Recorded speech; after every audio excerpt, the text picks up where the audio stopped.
right before spring break and asked if I could move over some more money from our Techstar account. So I moved some of that 2023 bond money. They are going to give us what Techstar was giving us at the time, so they will be giving us the 5.3, not that 4.59. So they did agree to that in order to move that over. Page 18 is just a comparison of previous month to this month. Techstar was at about 5.32% in January, and in February it's about 5.3. So they're kind of holding steady at where they were. The next page is property tax collections. We're at 86% collected on our current year.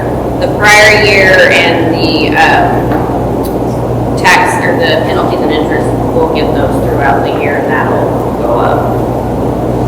And then the page that I gave y'all is our 9 weeks update. It looks like this.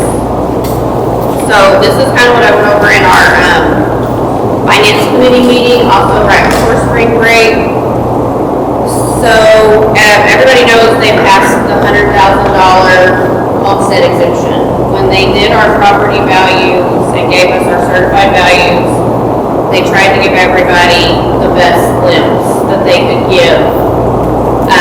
And through other people in the state that figured out it changed drastically, we learned that we are going to lose about $454,000 of property tax money because of the people who are 65 and older. They didn't calculate how it was going to affect what we get on those. So it's not just us, it's everybody across the state of Texas. So the $454,000 I'll take is there some losing millions of dollars. Our state funding is down a little at $7,000. That has to do with our attendance, but they've talked about it several times that we've had a lot of sick kids in the last few months, so hopefully that'll kind of bounce back and we'll be in a better place there. I just kept our expenses the same as what was budgeted throughout the year, so that takes us to a deficit of that $678. Then I also went through and looked at some places to save some money and not spend. We have some salaries for some employees who left mid-year, but we can get back to those. The payroll accrual decreased at $66,000. We are starting school several days later, so teachers are coming back several days later in August, so we'll recoup that money. We'd also pigeonholed about $200,000 in case our payroll accrual went up, so we'll be able to keep those. That money, the police vehicle we're not going to purchase, and then some extra money in data processing equipment, stuff that we don't plan on as of now using. So we still will have a deficit of $181, but it's still under what we budgeted of the $216. So we're still about where we thought we were going to be when we started the school year. So, and hopefully we can save some money in other places. I did spending will be cut off at the beginning of April. So unless there's some major, I should be able to have a better look at exactly where we should be in the next month or two. So that is all I have. Thank you, Mr. Wood.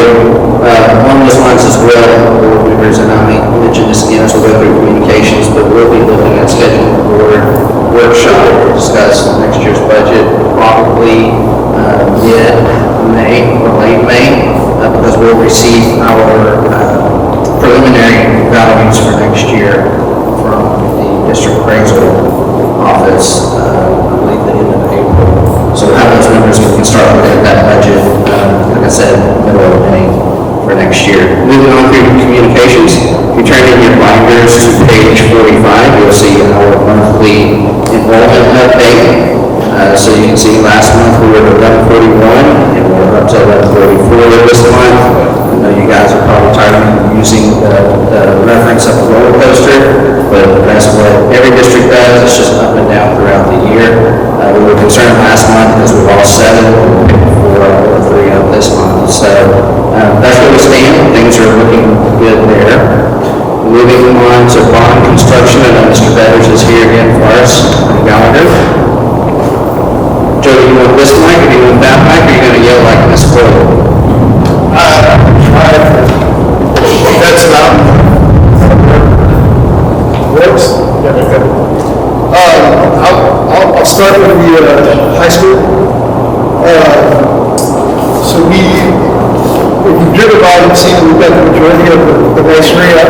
We're waiting on deliveries of the windows. We should have windows coming in tomorrow, the frames for them.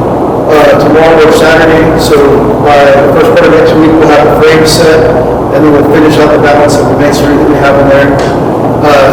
Going internally into the building A there, we have all our inspections, our roughing inspections, which is our mechanical, electrical, plumbing. We have all those inspected. We have been released to one side of the walls. So after we'll do a spot check, we'll wait until we get the windows in before we close up all the walls and get everything in there. The building A is moving along pretty well. We've confirmed that all the finishes are ready as far as cabinets and everything, so they're out all ready for us. B and C have been a little bit tricky. We've had some moisture that's been reoccurring there. So we got their engineers, Ron, they came out. We scarified some, worked through it, we did a balance of testing on it, but long story short, we got them both passed. They are ready to be ready for the drill rig, so everything's lined out. If this weather can break, we'll have the drill rig out there. The first part of next week, we'll get them lined up and we'll get the piers drilled in that. Moving on to the gymnasium, we did get all that taken care of. We have all our piers drilled. We started working on our grade beams. We have all our grade beams in. We got our steel inspected. We are all ready to pour, and here's where we're at. So we're scheduled for tomorrow morning. We're going to take a look at it and see how long this rain lasts. It looks like it's going to go pretty much all day tomorrow too as well. So we'll kind of re-wrap on that. We'll get everything cleaned out and then get that gymnasium ready. It's ready. We've got the ICL, which is the insulated concrete forms. They should be arriving sometime next week. So if you see this big, looking type of material show up, that's what all of this. And of course, all the joists for that building are up on the hill. That makes me fun. So we have a lot of material building this. Elementary school, we had a major milestone this morning. We were able to pour Crescent Ridge. Crescent Ridge question. We got that poured out. So we got it poured. We got it finished. It should break through this. We had a major placement of concrete, which was phase 1, which is basically that first parking area. We got that down Tuesday. The city was cooperative and allowed us to do an early work pour. So I think we played well with them. They were out there today. We had everybody from the city out there looking at Preston Crossing. So we had everybody from the city, from the city out there just making sure we were working. As far as the building, the gymnasium is fully rallied. We have joists that we sworn this week. We have the majority of that. We'll start decking that gymnasium out. Once we get the decking down and finish up the pyramid, we'll get that roof. Phase 1, or building A, if you will, what the sequences around the kitchen and all that, we have that completely decked. Everything's out. We're sequencing our way out. We're already stretched out on our steel all the way out to building C. So we're going to start falling back now that we've stretched out. We're going to start falling back and getting our rough-in mechanicals, which is our roof, plumbing, electrical, HVAC. They still start doing all that. Metal studs were delivered, so we're starting our exterior walls too and getting that tracked out too. So there's a lot going on. If you get an opportunity, you just stick your head around the elementary school. It's pretty busy over there. The campus is over here, middle school, high school. It's a little congested. There's a lot of meetings going around. A little bit of housekeeping with Preston. Cleared. We're going to close down Parsons Ridge Pass. The goal is to get that cleaned up, get the barricades open, get the fencing, work our way out of the neighborhood, clean it all up for them, and just concentrate on the main entrance. I did have some more material when we were moving. I did have some more material dropped over at the admin. So once the weather breaks on that, I'll get that graded out for it, and then we'll probably get it seeded by the spring.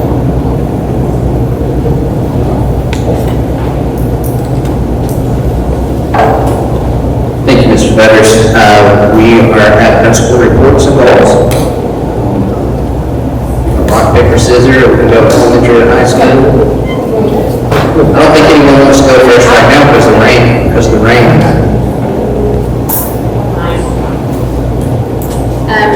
March is a short month for us. We only had 2 weeks, so with spring break added in, and then we have this next week coming up. I will tell you, as Brittany said, our attendance rate, we're still battling with sickness. I did speak with a doctor over spring break who said, give it till next week, and hopefully we'll be done with all this season, and we can get our attendance rate back up. It's at 92 at the elementary campus. I will say that our lowest attendance rate was our pre-K babies. It dropped about 5% because those little babies don't have an immune system, and we have been hit hard. Kinder is only a difference of 1%. In first grade as well. But then I'm really excited because our second grade, third grade, and fourth grade improved and went up 2 to 3 percentage points for attendance and for the month of March. So we're excited about that. Our fourth grade is the grade level that with the highest attendance rate at 95.4%, and they will have their popcorn party coming up. I believe second grade's getting theirs tomorrow. So. Our social, emotional, and wellness goal, third grade, collected blankets for Settlers Ridge, and they collected 100 blankets to take up to, and they delivered, and you've probably seen it on our Facebook page. They said the workers there, management were just thrilled that they could give every resident a blanket. So we're very proud of that, our third grade students. Our innovative learning goal that I would like to share, our first grade they're incubating eggs to learn about their science teach about the chicken life cycle. And from that, they went into their animal research project. And I've already seen they've got books and they're ready to roll and start on that project. Classroom news, Ms. Brecken and I discussed a teacher that we'd like to recognize is Julie Ribamani, our fourth grade teacher. And we basically were talking about just the relationships she builds in our building. It's not just her fourth grade students, but students from other grade levels. And her passion for children and desire to see them succeed inspires our students to accomplish anything they put their mind to. They have a really good relationship with her. And then finally, exciting happenings at GES tomorrow at Good Morning Tigers. And my apologies for those who came before last Friday. We're going to recognize our Readers for Champions. Simmons National Bank donated the prizes, and they didn't have them ready for us, and notified us late Thursday afternoon that we needed more time. So we're going to recognize them and our GES Junior FFA participants tomorrow. So you're welcome to join us. I unfortunately will not be here. I'm going with my daughter for a club volleyball game, but Ms. Brecken and Ms. Rice are going to carry on and celebrate with our kids, and they're super excited to get their awards. So thank you. Thank you.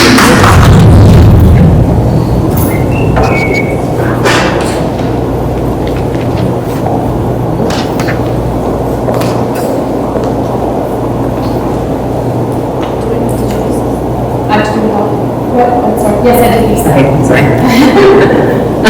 Okay, guys. So our March report, our attendance is down to about 95%. So not a huge decrease, but significant for us. We celebrated today and did our drawings for all of the kids that have perfect attendance for this 9 weeks. So it was super fun. And then our PTO has been incredible, and we're going to purchase their pounds for the perfect attendance winner for the end of the school year. So hopefully those, I was sort of going to stay with Josh with this in my house for a while, so I'm not at the high school, but hopefully they're really excited, which is like lots of fun. Yeah, who's from? So hopefully the kids will be really excited about that. Our innovative learning goal, our team leadership classes have done 3 service projects this school year, and then they've worked on that leadership book, and it's been really beneficial. Just we've seen just a great increase of self-awareness, and it's been amazing going to the nursing homes and seeing that. So the kids have done a really great job with that. We also have some work that Ms. Halsey is doing with our GT kiddos that she's hoping to bleed into. She's also started doing it with her math classes, with coding, and with Ozbot's type of systems where the kids are programming, that kind of stuff. So we're hoping that continues into next year even bigger and better. So our future ready goal, we finished our gap testing for the local school year, and we did our star interim testing. All of that is looking really good. What we're seeing, the trend being with that data is that we have really high achieving kiddos and some high achievement in some areas, but then some low growth in some areas. So high achievement, low growth. So we're working on excelling students. We're really, really good at growing the lower learners. And so now we're looking at ways that we can grow our top learners and that they can excel and reach those master's levels on those assessments. One goal of mine for that, in that growth mindset and capacity is my hope and my goal for next year is to add an advisory class back into the master schedule for every student. And we will structure that differently than just a study skills type of class. So that will be a type of class where we'll have a kind of like a year at a glance for every teacher and every grade level. The teachers will be involved in developing that this summer. And then we're hoping that will be a place where we can mentor students, or we can do some of that extension activities, where we can work on student goals, reading and math and science, and start having dedicated times during the school day where we can do that. Classroom moves, our fifth grade students participated in some rocket launches, like our STEM kids did, so that was really cool to see in a car challenge. Our STC students have been participating in Special Olympics and good rock it. They're doing so well. They did basketball in the fall and they did basketball this spring, and they're just doing amazing, so we love celebrating them. Track is off to a great start. The boys, I think, won first place in this past track meet, and then our girls are doing great as well. We have some shot put boys that are winning like first and second place. They're doing incredible, so we're super proud. Our epic follow-up to the first dance is going to be our spring fling. And it will be April 6th, so we're very excited to host that. We have lots of things planned, so hopefully we'll be just as fun as our first one. Thank you, guys. Thank you.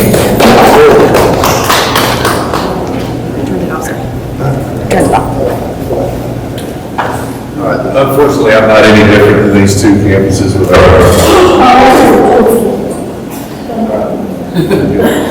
Our attendance rate right now is 94.3. A big part of us coming back from spring break, I think our seniors think they're done already, so we have to fight that fight.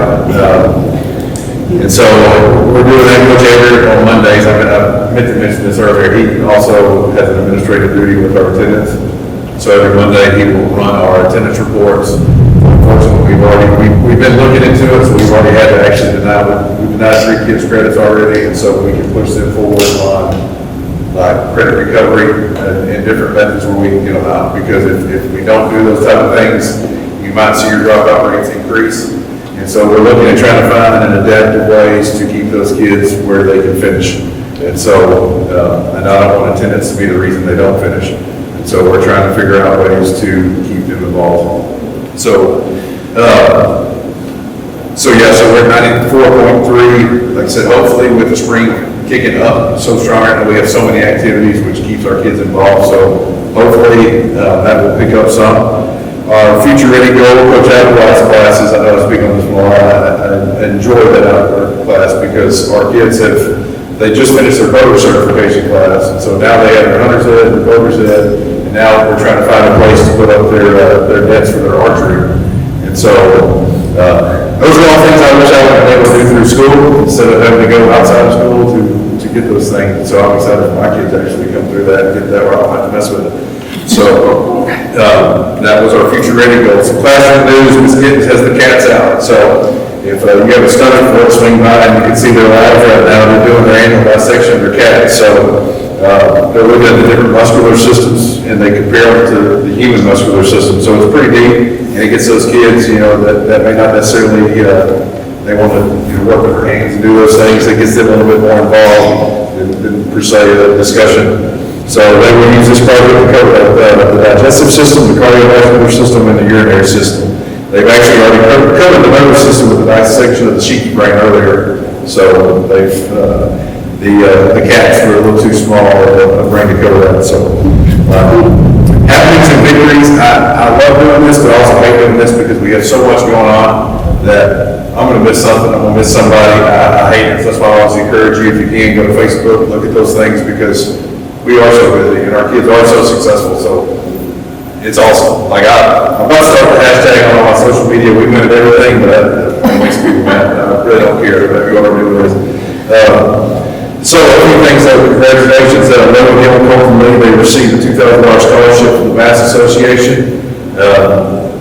So that's a big deal. There's a lot of kids that fish, and there's a lot of different regions, and in our region, they received a $2,000 scholarship, so that is huge, and Mr. Hill is a huge part of that. Thank goodness that he does that, and takes those kids and invests them with the fishing, because we have a lot of kids that are very good at it. Micah Fisher went down to Houston. She finished 4th in her class with the goats in her class at the Houston Livestock Show, so that's a big deal. Houston, all those major shows, anytime that you can place in your class, it's a big deal. One act play, Miss McGoy is still rocking it. She is rolling. Went into the district. One act play last week, killed it, won it. Going in the area, we had several kids that were all district, we knocked out all the ones. And so she's doing a fantastic job with that, and I know we've talked about it. We're going to find her out because it's growing so much, which is a good thing, because that's another group of kids that gets involved. And so I honestly would think our participation rate, if we've got 360 kids, we probably have about 340 involved in something. And so we're going to try to get another 20 in something. So we're excited about that. Softball, baseball, both off to a good start. Softball's currently 3-1 in district play. As long as that continues, I'll be in a better mood at the house. The boys are doing great. They're undefeated right now. They're 1-0 in district as well. Track has won multiple meets already. We had a lot of kids that football took a toll on this year, so we've had a lot of injuries, a lot of kids coming back from injuries. So track's going to pick up and progress as well. But it's neat seeing those kids fight through some adversity that they might have faced earlier in the year, and they're coming. So looking for good things with them. Boys and girls golf teams, they won the Anna tournament last week. They're gearing up. They're going to be successful in district. You know, they got some sweet gear today. Somebody brought them some sweet gear, sweet hats. I didn't get any, so Coach Mansell may get rid of that. And then our tennis teams. Our participation in tennis has grown tremendously, and it's fun to watch. As competitive as I am, our kids fight, they battle on anything. You can use my own kid as an example. We talked about it earlier. The Gunter kids, my kid got second in the chicken stuff. He was mad. He wasn't wearing that belt. And all of our kids have that whole mentality, and that's what I love about this place. We're going to go in, we're going to win. And I think the reflection of what you saw on the scores earlier, we don't have to come in here and just hammer down on teachers on, they get in there and they do what they're supposed to do.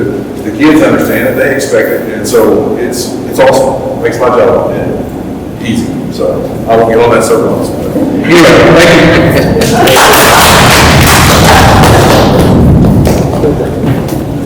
Principals, thank you so much. We appreciate your words. If you want to try to bring up the weather, feel free. Be careful. And I'll see you guys tomorrow. Thank y'all so much. Thank you.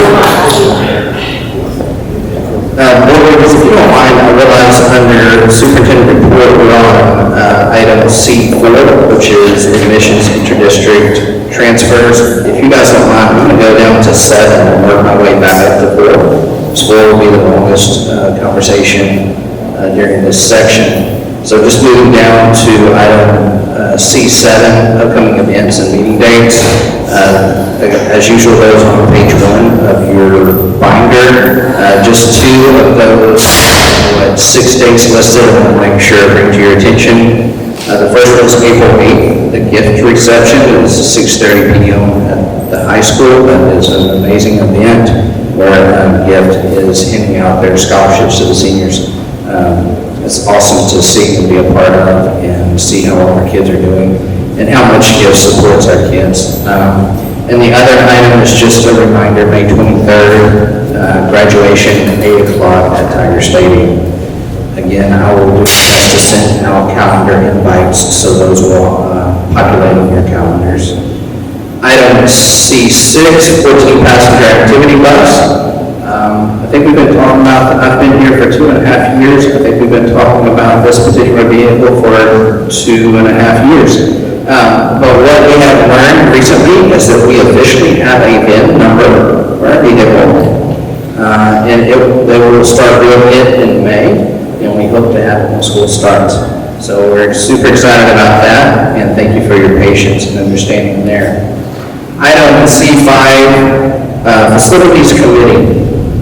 Something I just wanted to bring to you guys' attention that I'm going to be putting together. I do know we obviously have our Collaborative Visioning Committee, which was the 32 or 36 member committee that helped us put together our bond package my first year here. A great committee and helped us do a good job. You can see where we stand on those things when Mr. Vetters is sharing out with us.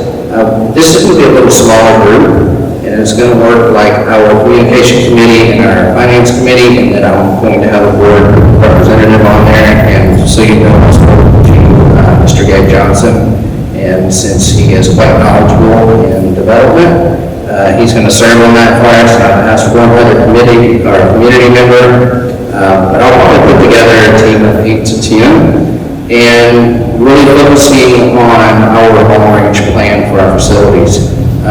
It's a question we need to answer as a district that more and more people ask me about is what are we going to do with this very building we're sitting in right now when our new elementary opens 25-26. And so we're going to put that committee together and start working towards that answer so we can provide that for our community. So I just want you to be aware we're going to be forming that committee, and we'll be sharing it out during our board meetings. I'll be asking Mr. Johnson to share it out. Which leads us to the last item under Section C, Communications, and I'm really just kind of opening this up for your input, discussion, opening the floor up for each one of you. Maybe a year and a half ago, we discussed as a team of 8 our inter-district transfers, being an open enrollment district. We had an issue with that. Not that we don't mind accepting students, but kind of the issue was overcrowding at the time. And so we had changed our policy. We rewrote our local policy to be one of early enrollment. And for those that maybe don't remember what that meant was, if a family came to us and said that they were going to be completing the bill on their home, or they're going to be closing on a home they're buying, if an example would be if they knew they were doing that in October or November, we would allow that family to go ahead and enroll at the beginning of that semester, which would be August. Or likewise in the spring semester, so if they knew they were going to be moving in March or April, we would allow them to start in January. And that's our current policy for transfers. So we're really, at this time, all we're doing is accepting people that we know are moving into our district. Just the timing may not coordinate. Well, as you heard, Ms. Floyd talk about our current budget. Remember, we passed the $250,000 deficit budget this year. We're working very well because we're right now on pace to be under that deficit, and that everyone played a role in that. But we're in the same boat as every other district in the state of Texas, and then we don't anticipate seeing any new money when we thought we were going to at the beginning of this biennium, and due to political games, I would say, going on in school vouchers, our legislature didn't fund public correctly. So that's the whole reason we're bringing this back up is to get your feedback on maybe going back and opening our district up as an open enrollment, because that's one of the only ways at this point in time to create additional revenue is to have more students in the building. Now, in bringing that up, what we'll talk about obviously is limiting each grade level in our district. So right now, preliminary talks are, and we don't have any hard numbers set, but we would look at that and set a number, a grade level number for, pre-K through 5, that is total number X, and then grades 6 through 12 is total number X. And if we get to that number, then we're not accepting any transfers, but up to that point, we would be accepting them so that we can get more revenue. We hope to have our 4 additional high school classrooms open at the beginning of this next school year. They're very close, so that's creating a little more space for us. 25-26, we're opening an elementary that holds a whole lot more students than the current elementary. Plus, we're moving 5th grade back over to the elementary, so the middle school would only house 6, 7, and 8. So there would be space there, maybe not as much as we wish for the 24-25 school year, but about 25-26, we would definitely have enough room to be completely open in the district. What I would be asking the board also to keep in place are those stipulations that are set forth in our district innovation plan. So TEA has policy that you can only review a transfer status once a year, but our district of innovation that you guys adopted allows us to review it at any point in time. And so we set those standards about attendance, we set the standards about grades, we set the standards about behavior. So any of those items, we could revoke a student's transfer at any point in time. And of course, we'll be having those conferences with families that we're trying to move into our district. So that's all the background on this communication item. We're really just looking for your input or your thoughts. If, as a team of 8, we think that's a good idea to try to generate more revenue for next year, then probably next month, or at least by May, we'll be bringing that policy back to you for revision. And essentially be written the same way it was before we changed it, just keeping our district innovation in mind, and that we can revoke and transfer at any point in time. And that's not just reviewed annually. So we're going to be quiet and listen. Sure. So I would be curious to know, you said you'd like to cap the numbers per campus. Are you going to look at each individual grade level so that we can keep those student-to-teacher ratios where we want them, where they need to be? And how will that look? Yes, ma'am. We'll be looking at each specific grade level. Again, that's one of the board's goals, is to make sure we maintain smaller teacher-to-student ratio. So we probably want to sit down and do the math on what that number needs to be. Keeping those ratios, but at what point in time would we need to hire an additional staff member to keep those ratios the same? Well, does the math work out that then it's truly benefiting us adding those additional students, or do we just need to stay where we're at? Because once you hire that teacher, you're talking about $60,000 more in your budget, probably 65 or even more, as we continue to add raises, as the cost of employee benefits continues to go up. So we'd want to look at that, and we would bring that information back to you a little more, I guess. But yes, ma'am, we just looked at it roughly this week, talking about, grade levels. And we'll look more at the secondary grade levels, and are we capping them at 100? Well, we've got several classes that are 100 already, so then you're really talking about if 6 through 12 are capped at 100 per grade level, some only have room for 2 students, some have room for 10 students.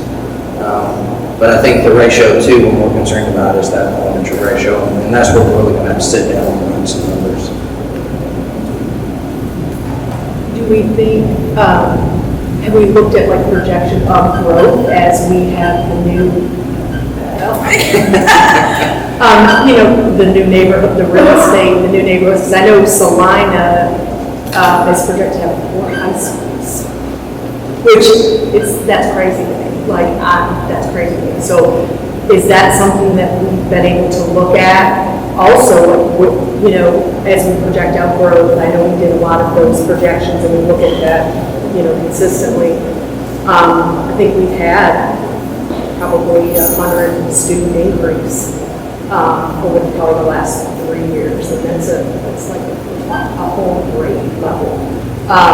Do we know, are we looking at that, the projections of the growths and the move-ins, and kind of, do we have a projection each year of how that could impact our students? That's a great question, Ms. Marks.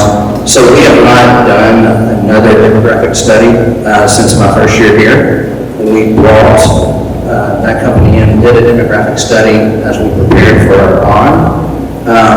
And so I guess that was 2 years ago, coming up on, it would be 3 years. We would want to do that again. And that's part of the problem we're in right now, is what was projected through that study a couple years ago. We're not sitting at those numbers. And I think who knew what was going to happen with the economy? Because I think that's been a part of it is, construction slowed, selling homes is sold because the interest rates are sky high and things like that. So I don't know that we would do a demographic study before changing this policy, because we would want to do that going into the 24-25 school year. But I do think as we get into 24-25, we're going to want to have a new demographic study as maybe we start to talk about a bond in the spring of 25 or even the fall of 26. Moving towards that in high school that we started talking about 2.5 years ago. So to answer your question, we don't have that demographic study, but we're looking at doing one in the future. We just have to keep in mind, I believe that demographic study cost us in the ballpark of $10,000. So those don't come on cheap either. Good question though. Well, on the demographic study too, as you said, we ran it, and it's not tracking, and there's obvious reasons, there's plenty of reasons why it's not tracking. But I mean, the reason we changed the policy before was we were experiencing crowding, we were having, we said, look, we want to take care of our kids first, or make sure that we always have, we have to have space for our kids, and we don't want, so we started to scale back. I had this kind of similar question as Hales, that, whatever the plan is to evaluate what the numbers are, you just got to be very diligent about that in terms of not putting, and it's an art, right? Because there's going to be a point where you may have to go a little bit on the ratio or whatever until you can get the funds you need to hire the necessary resources. You don't have to be too far ahead. But I do think, again, the reason why we made the decision before was we didn't have the space. We were running out of space. And some things that the district has done in the last couple of years are going to create some opportunities. And I think it's probably setting aside the money situation in the state, but it's real. The lack of funding that the state is giving is real, and we need to do what we can to bring additional funds in, as long as it doesn't put no new burden on our staff. Again, always looking at how can we add, use that money to add for classroom instruction, teachers in the classroom. And so for me, it'd be just when we need to be keeping that in mind, is that's kind of where those funds, I know you can't earmark that like that, but I will tell you, when we open it up, when we look at the next budget or the next conversation around where we're spending the money, that would be what my focus would be.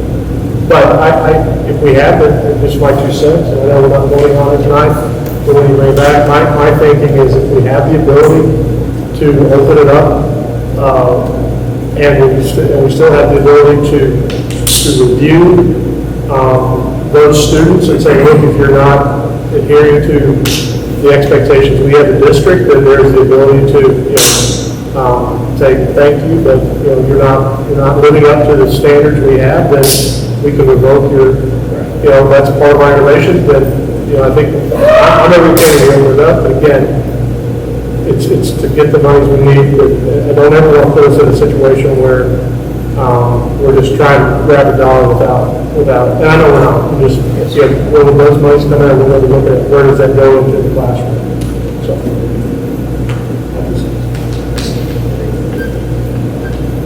So I think my main concern is like in the middle school, for example, in elementary, so we have another year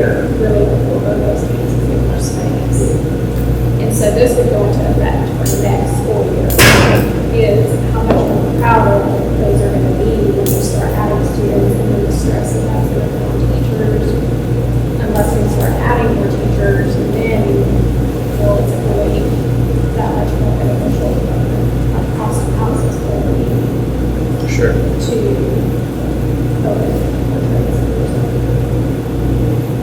And I think that's, off of what both of you said, we're going to hold our standard. That's why we wrote that into our district of innovation. If you're not meeting the standards and expectations of Gunter ISD, you're gonna have to go back to your home district. Along those lines of kind of setting those limits, and that's an excellent point, Ms. Menard. Space is still a little tight at elementary, and we got the middle school, and we can, open that in high school. And so it may be that what we talk about doing is opening it up, but saying our pre-K through 5 or 6 is already maxed out. We don't accept any, but we have it open for 7 through 8. Again, it's still kind of the middle school as well, but that's just one way we can look at it. And, again, trying to generate that revenue, just kind of hitting on what Mr. Martin said, is generating that revenue so we can also continue to pay our teachers the way we've been paying them. Last year, you guys were extremely gracious and gave them a 5% raise. I don't think we're talking about 5% anymore. But when you can tell at this point in time right now, as the state does something, we're going to be adopting another deficit. We haven't even talked about raises yet. And they deserve raises if we don't give them raises. And how we're going to do that. We have a fund balance, but just like all of our own personal checking and savings accounts, you can't continue to go over your checking and just keep dipping in savings. You have that practice, eventually you're broke. And that's not where I want us to be as a district. So maybe what I could do is bring more information to the table in March. And really, quite honestly, we have all the way until the start of next school year before we change that policy. And we can talk about it more each month. Bring some specific staffing models, kind of what we were looking at and talking about this week in our office. Bring those and share those with you and start breaking it down that way. I really wanted to make sure I was open with you guys. I got your feedback, and us, again, work together as a team of 8 to figure out what's the next step for us financially and what's best, not only for our students, but for our teachers as well. So thank you all for your input. Yes, ma'am. Sorry. So what some of these reasons, like the student has earned repeated failing grades in any class, will we define like what's repeated? Let me, what page are you I'm on? on page 1, it's right behind the pictures of the instruction. Yes. Yeah. Or like the student has engaged in repeated minor violations of the student code of conduct, like just so that way it's Right. laid it out. What is repeated? Yes. Because it's set for failing grades as well. I think we left that there. I think we left that as gray and flexible, because what you would want to do is handle that on an individual basis. So as soon as you start setting hard numbers or hard limits to that, that's what you gotta do for every case. So like the repeated failure or repeated failing grades, for one student it may be because they continue to fail this one class. For another student it may be that they're failing every class they only did it one mapping period. So I think we have it written that way to make sure we have flexibility to deal with each individual situation as an individual situation, if you will. Good question, thank you. I think for me, I want to see financially like a model of what this looks like. If we add X number of students, and then we do need to add another instructor. Sure. Financially, what is that model? I'd like to see a model of what maybe some And would look like. And that's good, and I probably should have shared that. Just basic funding for a student, so we don't get into weighted services like SPED or different things like that. I believe we get just over $6,100 a student. $1,160. So I would, she said $6,160 per student, and so, you know me, how I would say, no, I'm getting $6,100, and I'm not gonna tell you about the other $60 because I'm trying to balance the budget. So just some idea, Mr. Scannell, $6,100 per student is what we give them. We don't get into the weighted part of it. And what I mean by weighted, do they receive any special services? Do they fall in one of the 5 levels of economically disadvantaged? Because our state now breaks those out in 5 different levels. So, again, we would probably simply base it off the very basic funding of $6,100 a student. And anything after that would just be additional to help us balance things. Great questions. Yes, sir. 10 students would pay for one teacher. 10 students would pay for 1 teacher. Yes, sir. So that 20 students would pay for 2 teachers. Yeah. But only 1 teacher, I mean, we could have 20 students. Well, it's also where the 20 come in, right? Because you're talking about, That's true. across the district, so if you get 20 across the district, and it's only 1 here, 1 there, a couple there, to where you're not stressing any one class, but you still get 20.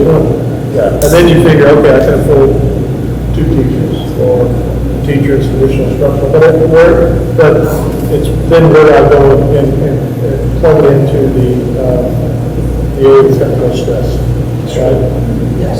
To your point, it could also be that we just need to hire another couple of aides, which would be a lot more cost effective if that will alleviate the problem. They're spread across the entire campus of 10 students, adding a couple of aides to pick up some areas, more cost effective, and we get the benefit of both worlds. So we need to save some of that money to go back in the budget too, in the classrooms. The one other thing, there's a good question on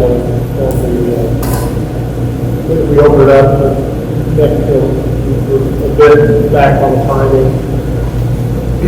The way I'm thinking about it, and we'll just see when it comes back, that we can decide to open it. And as you said, we don't have to do anything at this grade level, at these grade levels, and maybe it's just at the point in time when it comes time to really put together a plan. It's like, well, the only place we really have any spaces in the high school. Well, that's what we're doing. So, you don't have, just because you open it up, you could set your limits, where you say, my limit is 0 in the elementary. So, yes, we opened it up district-wide, but there are no vacancies. Right? In the same way, in the middle school, or maybe we have vacancy in 4th grade, but not in, right? You can set those, and then it's how does the volume come in? And then you meet your max, then that's it. Thank you. And I think it's important to do that, to explain why we're only opening to, for example, 8 through 12 the first year, because we have more space at the high school, not because we're trying to pad our extracurricular activities in any way, because I'm afraid there might be that optic out there. We will get accused. Yes, well, but then we also say, but when we have more room for these other students, we'll reassess for. Well, what also happens is mid-year, right? Because again, students don't just come in at the beginning of the school year and then they never talk about transferring again, right? So you could have had plans, it didn't work out, but you didn't have the coach come in, you had some people leave mid-year, you had the ability to, you had some kids leave for middle school, so you got a little capacity, and there's a family that's moving in, or not moving in, but a family that says, hey, you guys take transfers, then that would open up, at least you opened up the ability or the flexibility. That's something to think about too. Just because you accept it doesn't, just because you open it up doesn't mean you have to. So we can control that aids. Are there things, and I'm just thinking out loud because we're here discussing this, are there things that we're not thinking about that we can't control? For example, are we familiar, do we know of any developments going on right now that might be opening next year? I'm not, but are there any that I'm not thinking of? We're not there many either. Not the big, right? Okay. I'm just. The other factor, and I was like looking to you, because I think I'm going to say this correctly, and if I'm not, please correct me. The other piece of this is that attendance. That's how we truly get paid, is by the actual attendance. It's not necessarily the number of enrollment, because that is what gives us our projections. It's the actual attendance initiative, which is what we've drilled down, We don't get that $6,000, they don't know. if they don't, so that's another huge, I think when you talk about, what you just said, Jim, strategies, that's kind of what I was going to put out there. I think that attendance, looking at that core, goal and those, and that focus there, obviously, that is a big impact to payment than actual. And there's something in here written, right? Yeah. 95%, so there's some criteria they have to meet to stay, so that we're not just. Yeah. I'm interested in listening. Sure. Okay. I'll bring more information, and this has been great conversation. It gives us some idea to continue to explore it and talk about it and bring more information to you instead of saying, no way, and then I would say, I'm not explaining anything. Great questions, Mr. Martin. Thank you. I think you answered Ms. Bernard's question much better than I did. That's what I was trying to say. I think you did a much better job of conveying that. We'll look at that. I just like to talk. Well, you did an amazing job. I appreciate it. So moving on, item number 5, board member report. And Ms. Ellis, please take a mic from me, or if you want to discuss these. Item A is board participation in graduation, so you remember we have that date set. I think we only have one board member this year that has a senior, and that's Mr. Johnson. And I think even it's typically a board president that passes out the diplomas, and then any parent as a senior can step in and hand their child their diploma as a board member. It's one of the perks. And I think Ms. Hales and Mr. Johnson even had the conversation of, I think Ms. Hales told Mr. Johnson, you can just do all. So anyway, you'll get that calendar invite, hopefully it'll populate on your calendar, and that's a reminder, and we'll go from there. And for our board members, that's one of your perks. So if you have a child coming through, you get up there and hug them and try to see if you can get them to cry. I was unsuccessful last year. I was the only one to cry, she did not, so. Item 5B, election update, so you just see page 58, 59 in your binder are the dates for early voting and the locations there. If you have any questions about that, just look at that information. Finance Committee, item 5C, Mr. Barnard and I are going to get together and discuss the Finance Committee information a little more. He's going to share out in April. And then also there was a handout, an additional handout placed at your seat about Summer Leadership Conference. And so please make sure you take that information. And I don't know what we're going to, I think maybe Dr. Harris was just looking for that information, or if you wanted to have a conversation. This, So all got an email on it, right? yes. I just wanted to say that we have like 6 weeks left to get our CE in, and some of us are scrambling to get it off. I have Saturday, all day Saturday scheduled. But we do have some opportunities in June to get some CE in early next year. One of those being the school board review. You sent something out. Is that put on by Region 10? To be honest, Dr. Harris, I had never heard of that. So I believe Stacy sent that to you, and I will look for more information and send it out. She and I had that conversation today. The other one is SRI, which I have participated in many times, and this is a terrific event, and it's great if we get all the office going at the same time. I know it's vacation time, summer, a lot of people got things going on, but we get 4, 5, 6 of us gone. It's very beneficial. You mingle with other school boards, different sizes, smaller and bigger than others. You get a whole lot of knowledge. I think it's benefits. If we get most of us saying we're going to do one or the other, I'll make it work. There's also one in May that's Region 10, they will host down in Commerce. Stacy had given me that information when I was newly elected. And it's a all day, and they break out and, new school board members and then existing to get the CEUs in. I love that. I go every year, about twice now in May, and I know that's coming up in May, and that's just all Region 10, so it's new and existing school board, and it's just within our region, and it's a good price. I've gone 2 years in a row, and it's really beneficial, and so that should be probably all in May. So maybe we can all look at the dates of both of those and then look at the classes that we'd be interested in. I know there's some very pertinent things in them. We wanted some training on a couple of specific topics. So maybe we can see where we can get that training all together, and maybe as many of those as can go together. Good. Good. Thank you. Thank you all. That moves us to item 6, consent agenda.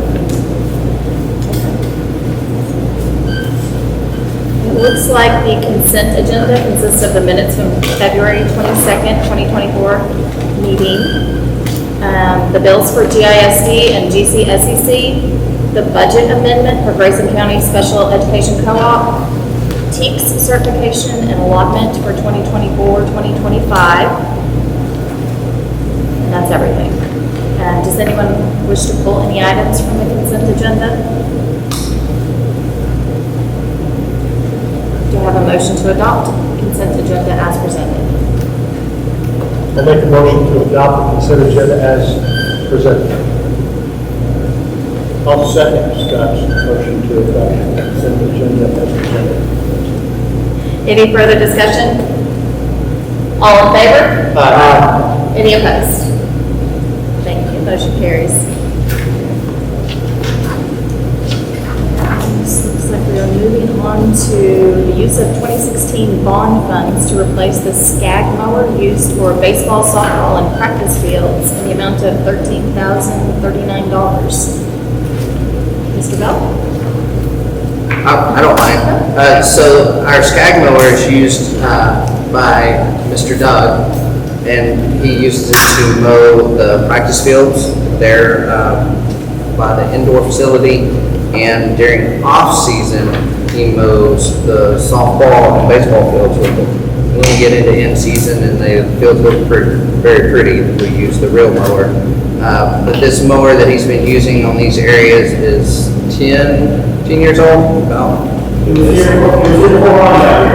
Here before Ron got here. Wow. And so it's essentially run down, and we need a new mower. We have this 2016 bond money, we still have a balance on. And the current balance is $176,818. Let me do the math for you. That's also the bond funds that we approved the 14-passenger activity bus out of. So that's around $98,000. So if you have that total, we can take the 14-passenger bus out of it, we have around $78,000. Subtract the mower from that, we're sitting around $66,000. So I would ask that we approve the purchase of this mower so that Mr. Doug doesn't quit on us. I'll make a motion to approve the purchase of a new mower, the SCAG mower, in the amount of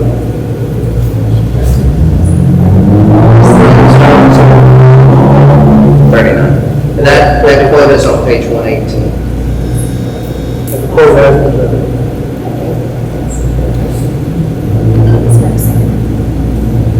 Oh, Ms. Marks. Any discussion?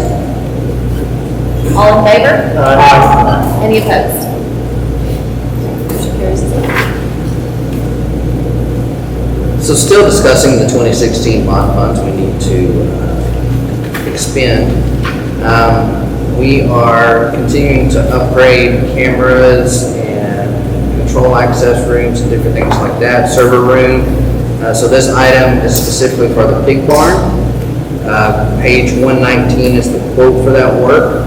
So if you remember the math I just did for you, so we have roughly $65,000, you would take this $7135 from that, and we're still sitting at $58,000. 644.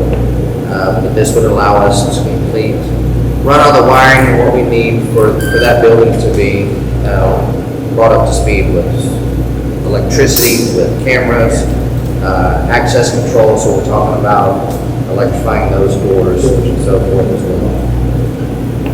If I understand correctly, reading what they did here, it's also going to keep some breakers from tripping and some fans. That is part of the reason we're trying to update this electrical.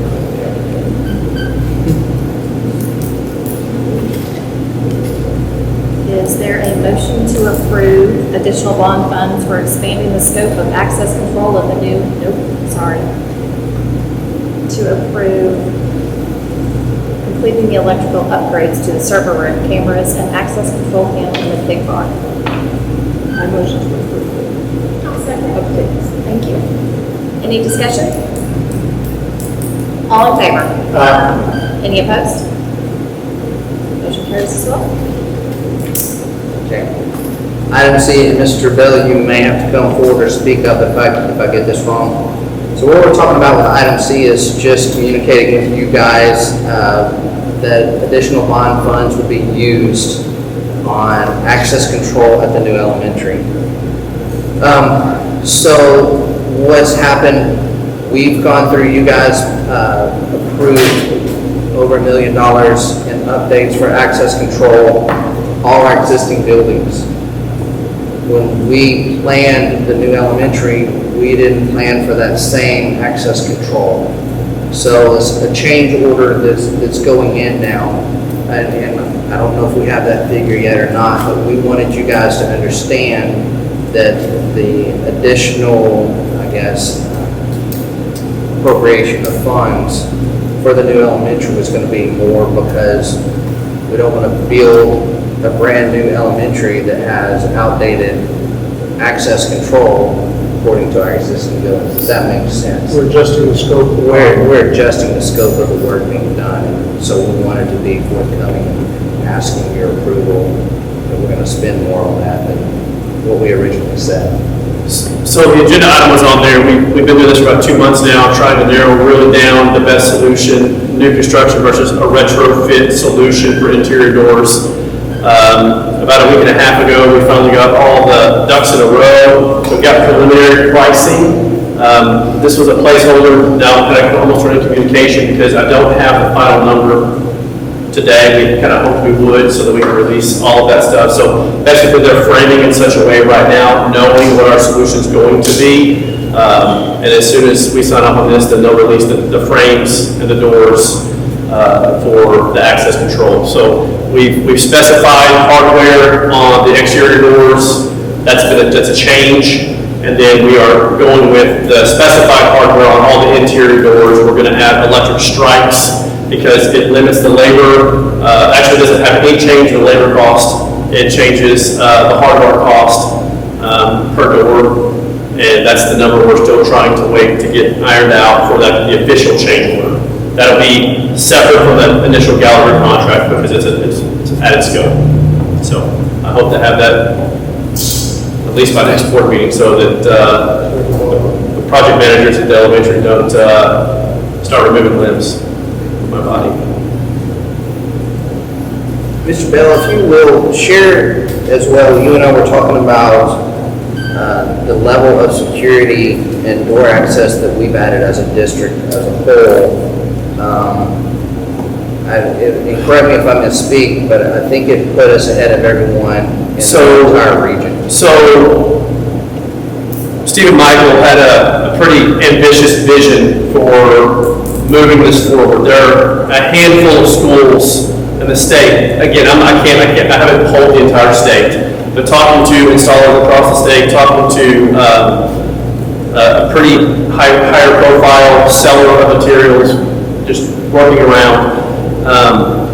There are not a lot of schools that are working to add access control to every interior door, thus adding the ability to lock down everything immediately, open doors during passing periods, lock them at the end of the passing period, control the flow of people to and from. And so Stephen's vision has been, I mean, it was a large pill to digest just up front. I mean, it's a massive undertaking.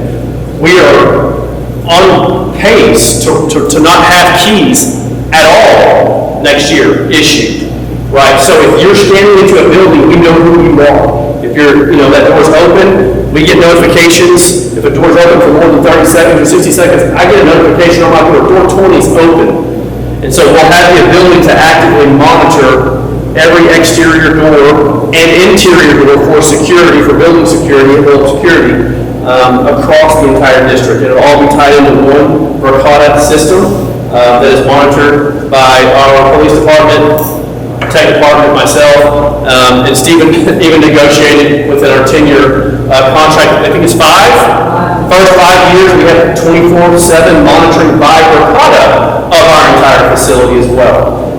And so this solution is not merely we can buzz in and buzz out of doors, it's a 10-year agreement to have access control for our entire district. And so it's I know nobody in North Texas has got this yet. So apparently there's only 2 schools that apparently are trying to launch this. It's us and Cypress, or Cypress something down in Houston. Chico High is the next line, and there's some school out in West Texas. So we're trying to big person. So it's that's kind of a kudos to really Stephen and the vision, and then the ability to fund it and take care of our kiddos and our school safety. So I know you said you don't have the number for the change to the elementary, rough ballpark. So I legitimately don't know even the per door cost yet. Part of that's because all of our classrooms have a light kit next to the door so the teachers can see out into the collaborative learning space. And so we're having to kind of wait for verification that those frames aren't any modification. Okay. Well, that's 36, there's 36 of those. And so there's just little things. I know what our district-wide project cost. I know we have a lot fewer doors and we're doing it up front. So we have free access to run the tray, to run the wires, to run the IDFs. So I can't imagine it being over, $1 million or whatever that is. But again, I don't know. The goal was, when this started, was for them to give me a number so I could know to have the conversation, we could digest the number. Right. The solution we're going to now is much more costly. It's in our favor cost-wise. So the proposed solution, it was at least $2,500 more just for the equipment, just for the on-the-door versus the electric latch that we're going with. That said, before this started happening, I was bothering Brittany just about the comprehensive bond funding. So Gallagher does a great job managing all of their contracts through our pay app, so we know exactly what's contracted, what we pay, what we have left to pay per project, per vendor, right? And so I spent some time today just crunching all the numbers that I was aware of. And rough estimates are we're sitting around $6 to $8 million in the bank, positive, not counting interest since this is printed, and of course, interest is going to continue to deplete as we empty those bonds, right? So 6 to 8, and that's everything. That's all the additional roof scope, the softball field, the drainage. The other district improvements are all kind of wrapped up in that surplus. So the money's going to be there. Like I said, I don't have a number yet. Thank you. Yes, sir. Since this is a recognition meeting, I want to recognize Stephen Michael and Caleb Bell for what I really think is just another state championship for Gunter, right? Now we're door access state champions because we're leading the way on this. We haven't done district-wide. And I appreciate them not only doing all the legwork, but they had to twist my arm because you guys know I'm not real fond of spending. And so for them to convince me that this was the right thing to do, I want to recognize those two guys and appreciate all the work they've done on this.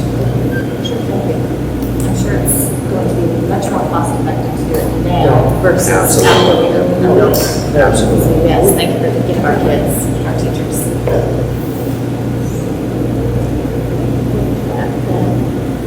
The board will now adjourn into executive session.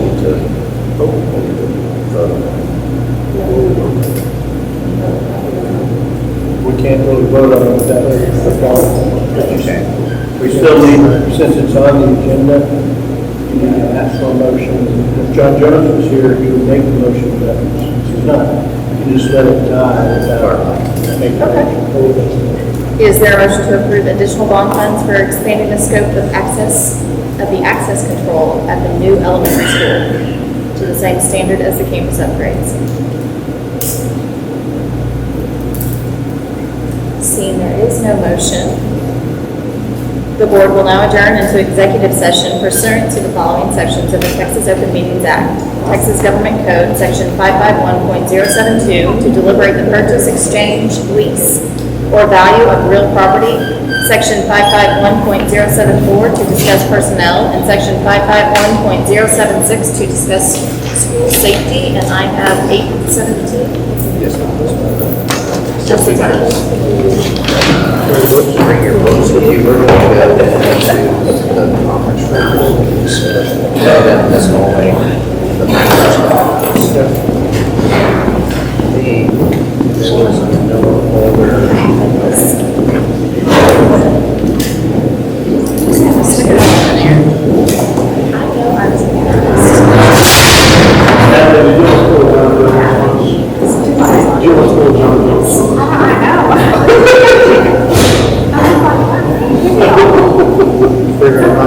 Yes.